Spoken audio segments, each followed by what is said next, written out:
Assalamualaikum warahmatullahi wabarakatuh. Alhamdulillah wassalatu wassalamu ala Rasulillah sayyidina Maulana Muhammadin wa ala alihi washabihi ajmain. Amma ba'du, yang kita hormati bersama, yang saya hormati Dr. Hadijah Ida Fauziyah MSI selaku Menteri Tenaga Kerja, Bapak Anwar Sanusi PhD Sekjen Kemenaker, dan semua pejabat tinggi Madya, semua yang di lingkungan Kemenaker, dan teman-teman yang hadir di sini di pondok kami, semua yang saya hormati, semua warga Indonesia, semuanya teman-teman kita yang saya hormati.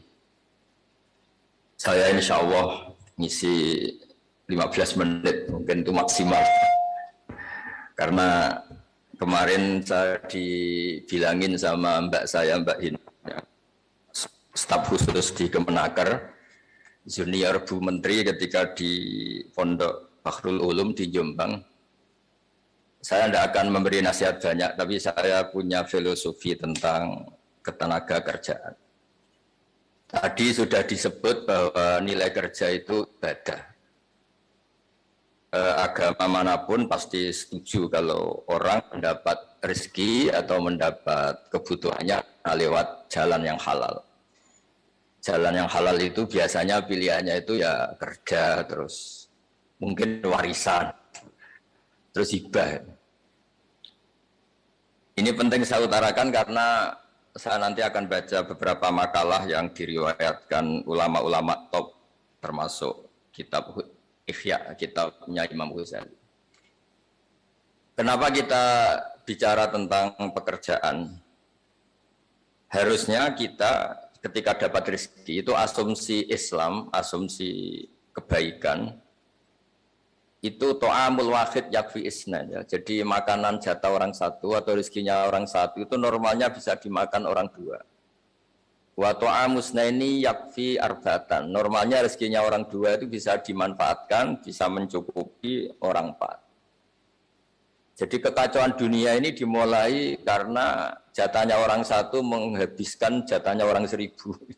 Jadi gara-gara kerakusan itu terus sistem sosial itu menjadi kacau. Harusnya itu to'amul wahid yakfi isnen, wa to'amusnaini yakfi arbatan. Jadi jatah rezekinya orang satu bisa menghidupi orang dua ke atas, jatahnya rezekinya orang dua bisa menghidupi orang empat ke atas. Kemudian ini saya baca saja supaya tambah berkah beberapa teks tentang pekerjaan. Di sini di kitab Ihya di halaman 85 kalau kitab saya tentang keutamaan kerja. Di sini dijelaskan inna minadz-dzunubi dzamban la yukaffiruhu illal hammu fi talabil ma'isyah. Ya, jadi sebagian diredaksikan minadz-dzunubi dzunubun la yukaffiruha illal hammu fi talabil ma'isyah. Jadi sebagian dosa itu ada dosa yang tidak bisa dihapuskan oleh istighfar, tidak bisa dihapuskan oleh sedekah, tidak bisa dihapuskan oleh misalnya wiridan. Yang bisa menghapuskan dosa itu hanya kalau kita serius atau kepikiran, hammu itu kepikiran mencari ma'isyah, mencari rezeki. Jadi sudut pandang itu penting. Jadi kita yang sedang istighosah atau kita yang sedang pengajian atau mungkin kita sedang jadi ustadz, itu melihat orang mencangkul, orang ke pabrik, orang di aktivitas pekerjaannya, itu harus kita lihat bahwa mereka adalah orang-orang yang sejatinya sedang minta ampun sama Allah Subhanahu wa Ta'ala. Karena di sistem pekerjaan itu lahirlah satu variabel atau satu apa saja yang positif. Ada hukum sosial karena ketemu teman yang saling memberi pengalaman. Ada ketergantungan manusia sama hal-hal yang halal. Ini yang paling penting. Sehingga banyak orang itu diwaktu karena pekerjaannya. Misalnya orang bisa hidup, itu sebetulnya karena makan nasi, minum air, itu sesuatu yang halal. Jangan sampai orang bisa berpikir, bisa tenang kalau minum narkoba misalnya. Orang bisa kerja karena digerakkan punya anak kecil, punya ibu yang rentan, atau punya keluarga yang membutuhkan. Jangan sampai orang kerja karena digerakkan oleh keinginan ngumbar nafsu, karena hal-hal yang maksiat. Sehingga status orang yang dagang misalnya atas sirusoduk yuhsyafi yaumal qiyamati ma'as-siddiqin wa syuhada. Orang yang dagang kemudian dia benar, dia jujur, itu nanti makomnya kelas dia itu bersama para orang-orang yang meninggal syahid, misalnya pahlawan-pahlawan kita dulu. Ini penting saya utarakan supaya cara pandang kita terhadap beragama. Jadi jangan sampai misalnya kita beragama terus kemudian melihat yang ibadah itu yang datang ke masjid. Sehingga kita jam kerja, kemudian ada pengajian, kita tidak pengajian itu dianggap salah karena nggak datang di masjid. Padahal kita datang ke pabrik atau ke pasar, itu nilainya sama, sama-sama ibadah. Ini penting supaya cara pandang kita terhadap orang lain itu positif. Saya berkali-kali bilang, kalau ada tetangga saya meninggal, saya muji-muji. Karena orang ini kalau malam tidur, kalau malam mungkin ya lihat sinetron, kalau malam itu ya santai-santai di rumah sampai pagi. Kalau kita pakai sudut pandang maksimal, yaitu yang dikatakan taat itu tahajud, witir, wiridan, itu maka orang ini tidak masuk kategori taat. Tapi kalau kita kembali ke definisi takwa, takwa itu meninggalkan hal-hal yang dilarang Allah Ta'ala. Orang ini akan kelihatan berprestasi karena saat di rumah dia berarti tidak melakukan hal-hal yang kriminal, tidak mencuri, tidak ganggu orang lain, tidak menjadikan kegaduhan di perempatan atau di jalan-jalan. Sehingga agama ini juga harus mengapresiasi tarkul ma'asi, bahwa orang yang tidak punya aktivitas di rumah itu banyak yang dilakukan sebetulnya, yaitu kebaikan masif, kebaikan bersama, karena orang ini tidak melakukan hal-hal yang merugikan orang lain. Sehingga saya berkali-kali bilang, kalau saya jadi kiai atau jadi orang baik, itu kalau ada orang yang dermawan, ngasih sesuatu ke kita, ya kita senang karena kebaikan itu diapresiasi. Misalnya ada apa tadi, Bu Menteri cerita, Kemenaker dapat apresiasi, dapat penghargaan. Ya kita senang karena itu rezeki, karena itu penghormatan. Tapi andaikan tidak, itu juga senang. Senangnya karena mungkin orang lain ini sudah tidak butuh kita untuk berbuat baik. Saya berkali-kali bilang, kalau Anda jadi kiai tidak usah tersinggung kalau tetangga tidak minta konsultasi. Artinya mereka sudah mandiri, bisa memutuskan masalahnya sendiri. Tapi kalau konsultasi, anggap mereka punya akhlak, tanya kiai. Kalau tidak, ya anggap saja mereka sudah mandiri. Makanya sudut pandang ya dalam Islam, itu sudut pandang itu penting sekali. Jadi setelah kita baca beberapa hadis, jadi suatu saat Rasulullah itu ngaji di masjid, di teras masjid. Beliau ngaji, kemudian ada pemuda dengan cangkulnya, dengan enaknya melewati Rasulullah. Sehingga para sahabat itu komplain, ini pemuda ngawur sekali, ada Rasulullah ngaji tapi tidak ikut ngaji, malah berlalu saja tetap ke ladangnya. Tapi ketika dengan tanda kutip disalahkan, Rasulullah malah bela pemuda tadi. Itu pemuda kalau dia kerja karena mencarikan nafkah untuk keluarganya, yang kecil atau yang tua, dan supaya dia tidak minta-minta orang lain, itu juga sunnahku. Sehingga bentuk sunnah Rasul itu tidak harus orang datang ke pengajian, kemudian orang ikuti fatwa kita, mu'idzah kita. Mungkin teman-teman yang sedang bekerja itu tidak lagi mendengarkan ngaji, sudah melakukan isi pengajian. Jadi yang lain baru mendengarkan, yang itu sudah melakukan isi pengajian. Makanya kalau di daerah saya banyak, kenapa kamu tidak datang ngaji? Saya lebih ngaji dari Pak Kiai. Kenapa? Pak Kiai kan yang menyarankan supaya kita baik sama orang tua. Saat Pak Kiai pengajian, saya ngurmat orang tua saya di rumah sakit. Tapi kadang-kadang kita pakai ukuran kita sendiri, yang nggak datang pengajian itu orang jelek karena nggak mau datangin pengajian. Padahal jangan-jangan yang sedang di rumah, itu yang sedang melakukan isi pengajian itu, ya dia tidak datang karena ngerawat orang tuanya, karena sedang asik dengan istrinya.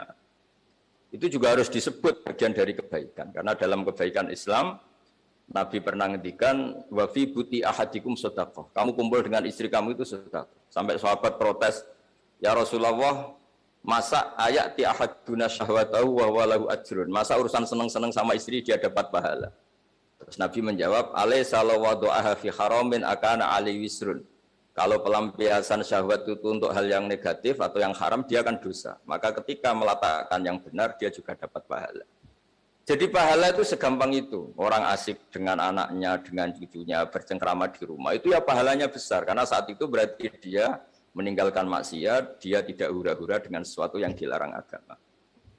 Nah pekerjaan juga gitu. Mungkin orang lain dapat uang karena transaksi narkoba, mungkin orang lain dapat uang karena kejahatan, mungkin orang lain dapat uang karena menipu. Orang-orang yang bekerja itu luar biasa, ingin dapat rezeki dari pekerjaan. Itu harus kita apresiasi.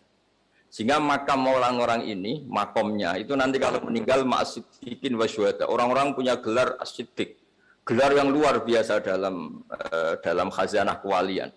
Nah, orang-orang yang bekerja itu nanti makomnya seperti itu. Itu adalah inspirasi kita yang luar biasa. Sehingga nanti kita tidak melihat orang lain itu, wah, wong kok kedonyan tok, orang orientasinya dunia tok, bekerja terus, ingin kaya raya, itu duniawi sekali. Kita tidak boleh berpikir seperti itu. Karena apapun banyaknya harta di tangan orang-orang halal, di tangan orang-orang baik, itu pasti efeknya juga bisa melahirkan pekerjaan, bisa melahirkan kemanfaatan. Sehingga Nabi kalau muji pedagang itu dari 10 rizki itu 9 berkahnya ada di pedagang. Karena kalau pedagang itu kikir-kikirnya pedagang, dia harus mengeluarkan uang bayar supir, bayar satpam, bayar yang ngirim jasanya dan sebagainya. Sehingga uang tetap berputar. Tapi sebaik-baiknya Anda kalau tidak dagang, itu mungkin uang ditabung, uang mandek, sehingga potensinya itu ikhtikar. Ikhtikar itu menyimpan. Itu kalau ngelebihi kuota tertentu dilarang oleh Islam.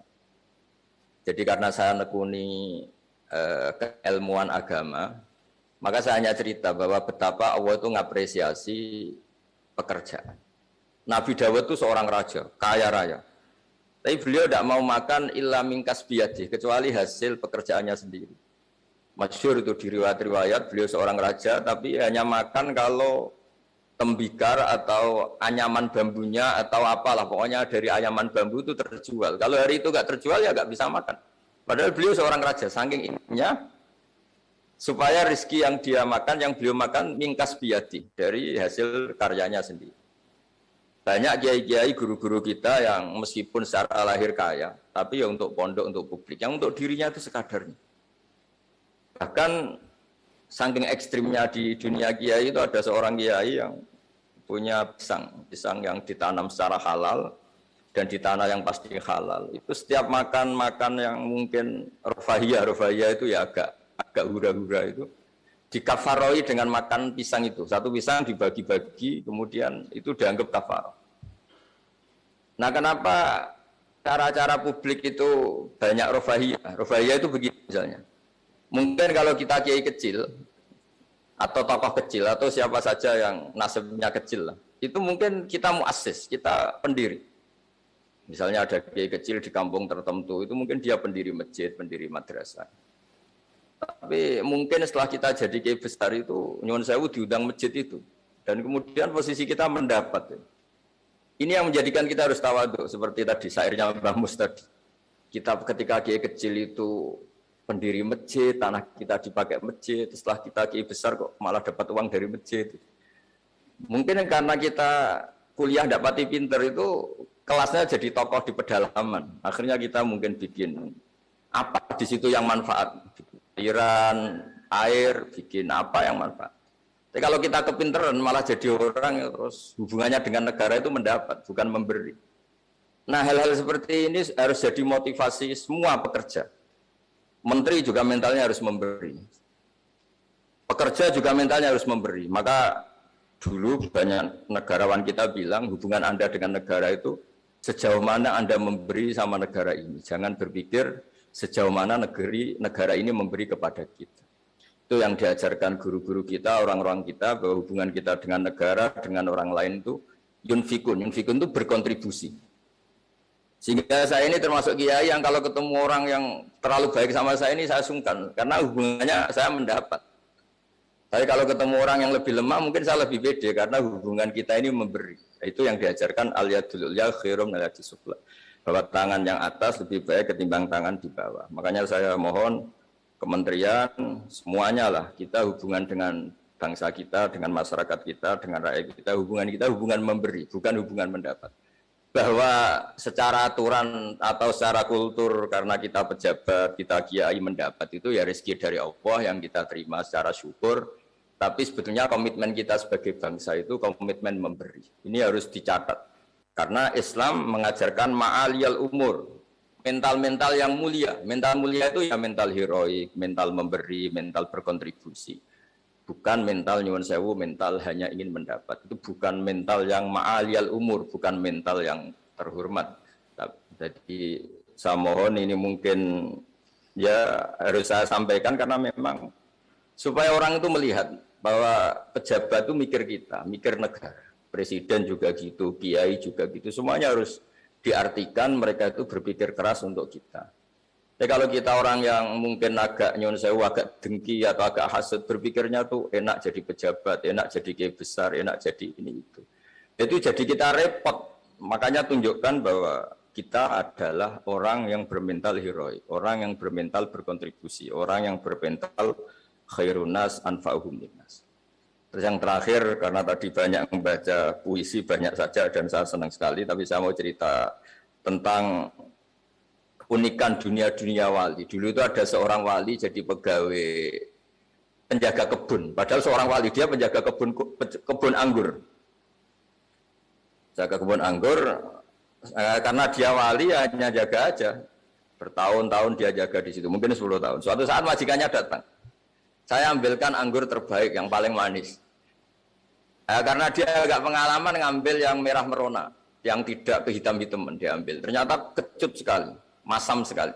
Majikannya marah-marah. Kamu kerja di sini 10 tahun tidak pengalaman. Harusnya kamu bisa membedakan mana yang manis, mana yang masih masam.